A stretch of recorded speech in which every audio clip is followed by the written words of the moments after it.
Welcome to Making a Difference by What's on Your Fork. My name is Deborah Kaplan, and I appreciate your stopping by to learn about the Reducetarian movement as well as plant-based eating in general. In just a minute, I'm going to show a 2-minute animation which will introduce you to these topics. Then I'll be back along with my esteemed friend and former Landmark Education Seminar leader to discuss the Reducetarian movement. We'll see you in a couple of minutes.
We hope you enjoyed The Happy Hangman. With me today is Thomas Kuster, founder of The Stages of Love. Thomas, thank you for zooming in to discuss plant-based eating. I'm excited to be here with you, Deborah. Thanks for inviting me. My pleasure. Well, why don't you start us off with letting our visitors know what motivated you to start plant-based eating?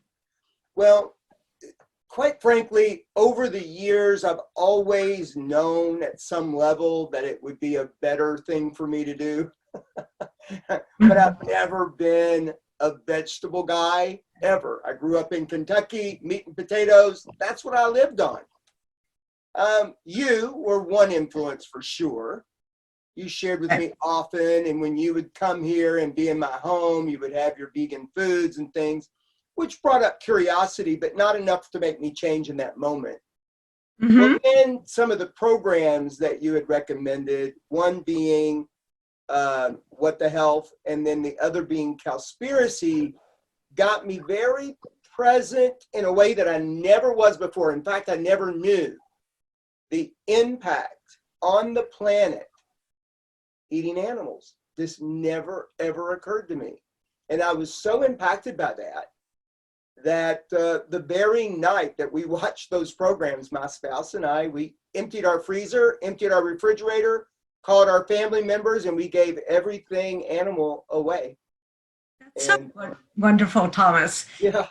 And I don't think you're alone in that. I think there are many people are concerned about the environment who really don't get the negative impact of animal agriculture. Yeah. It was surprising. I would think anybody watching, it would be just interesting for you to look it up just to see. I was flabbergasted. The more we can learn, the better, of course.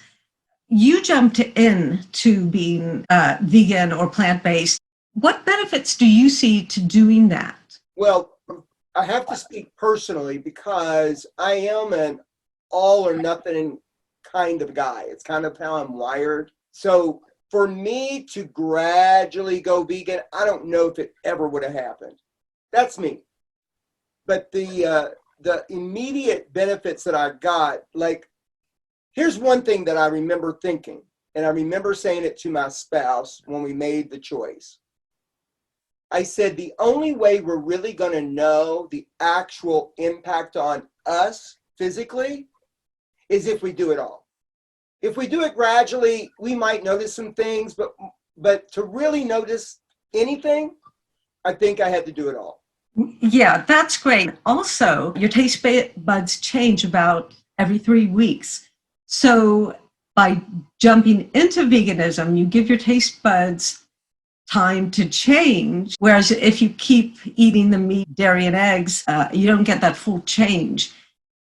Have you noticed a change in the way things taste? I love the texture of vegetables in a way that I never ever knew that I could have. And definitely notice the sweetness and flavors that, yeah, they come alive. They've come alive for me. That's fabulous. And I had similar benefits. And many people who become plant-based eaters enjoy reduced weight, reduced blood pressure. I have many friends who have had health benefits nothing short of miraculous. But now let's talk about the Reducetarian movement. Until recently, I would have said that I jumped into plant-based eating. Actually, I began reducing my meat intake 27 years ago. I wanted to be a vegetarian.